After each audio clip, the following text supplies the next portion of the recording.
Namaste, Goa Flow-ers. I'm Anita Goa, for those of you who are not familiar with me.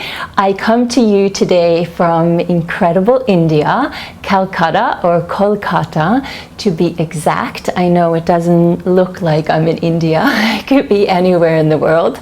But I end 2015 from my favorite place in the world, and I begin 2016 from here. I feel incredibly blessed to have this opportunity. I visited many times, but it's been a while since I had been back, so it felt really, really good to be back.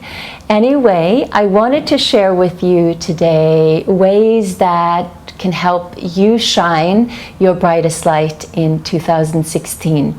These suggestions that I will share with you have really helped me, so I hope that they will help you as well. So if you're interested, stay tuned and I'll go through them. My first suggestion is to set your intention. I think this is extremely important. It's called a sankalpa. And a sankalpa is something that will help to guide you through your everyday life, no matter what comes your way, so that you will have your focus or your drishti towards your light, towards your goals, towards your dreams. So sit down and write down what your intention might be for this year. Maybe you have an intention already, then reflect back on 2015 and be honest with yourself. How did that intention help you? Did it help you or did it not? And if it didn't, see how you can refine it. So I always draw upon my intention on a daily basis, and particularly during those times when I don't feel motivated, when I don't really want to do what I know I have to do. Those are the moments that I really draw upon my intention, and that helps me to carry me through and get the stuff done that I need to get done. So I highly recommend that you write your intention down on a piece of paper. You can put it in front of you in the bathroom mirror, so you look at it every day that you're there, or you can put it on your phone or in your notebook, wherever it is that you look on a daily basis, so that you are reminded of what your intention is. My second suggestion is to develop a daily practice, that a daily yoga practice, a daily meditation practice, a daily practice of bringing in what it is that you would like to manifest in the future is extremely, extremely important. So this does not mean that your practice needs to take you an hour a day. It could be 5 minutes, it could be 10 minutes, it could be 15 minutes, but you have to bring it into your consciousness. You have to remind yourself, you have to put some effort, some tapas, some discipline into it in order for it to happen. So I always think about this expression: if you shoot for the moon, you will be among the stars.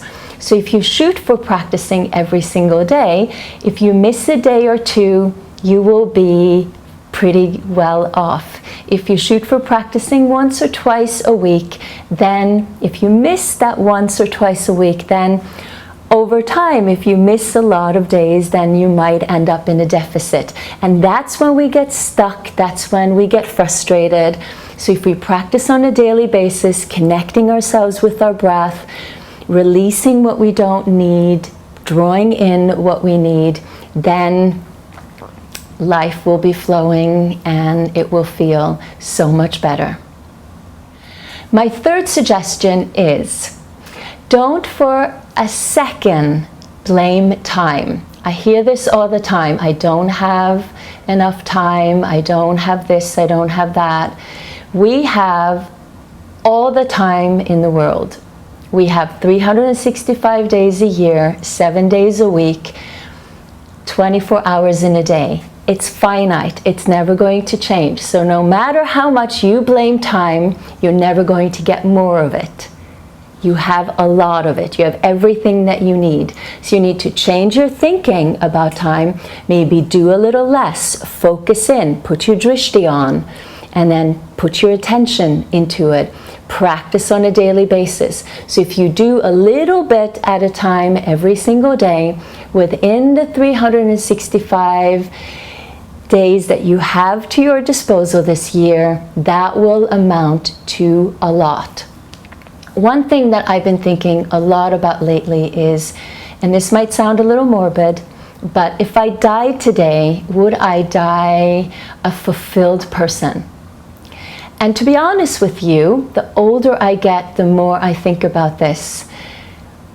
I feel like I could do so much more. I know that I've procrastinated a lot. I know I have also done a lot. I have shared a lot, but I feel like I could do so much more. I could share so much more. I feel like I could leave a much bigger imprint on this world than what I have done so far. So hopefully my days are not gone yet.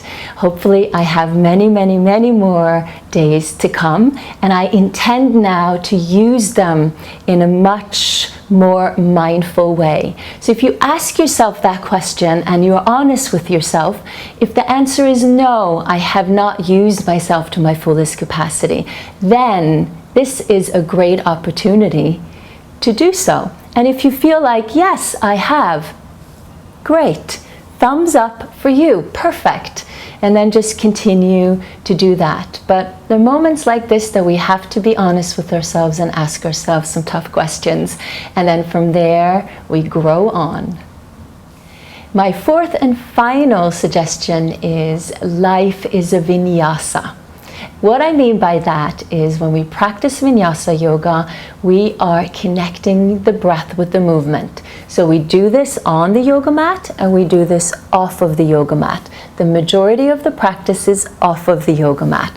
So the more you can practice putting yourself in a position where you can fully breathe, you are then allowing your prana to flow. You are connecting yourself to this moment. You are allowing yourself to ground into the moment, and then from there open and expand into your brightest light. You are allowing yourself to be enjoying the journey while you are moving yourself towards your destination. It's so easy to get caught up on what it is that we want, and sometimes that can freeze us up. It makes us anxious, and we get afraid of not being able to maybe accomplish the goals and the dreams that we might have. But if we practice staying connected to our breath, we will be practicing staying connected to the moment. And this is all we have. So if we can be here now and we do the things that we need to do, remind ourselves of our intention, practice on a daily basis, not making any excuses that we don't have time, do the things that we need to do a little bit at a time, amounts to a lot, then we are allowing ourselves to just flow with basically a vinyasa, which is a beginning, there's a middle, there's an end. Just like Luna, she waxes to a full moon, she wanes to a new moon, she allows herself to go into completion, and she allows herself to renew. And she just flows like that, no excuses. She shines her brightest light, she allows herself to go in, withdraw, and reflect, and then she just goes for it again. And that's really what I wish for you this year, is that you just allow yourself to flow with the practice, to flow with the process.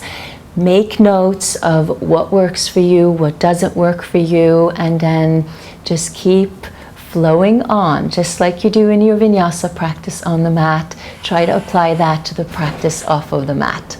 Okay, so I wish you all the best for 2016. Share with me in the comment box below of if any of this resonated with you or not, what your intention is for this year, what your goals might be, and I will see you in the next video. Bye.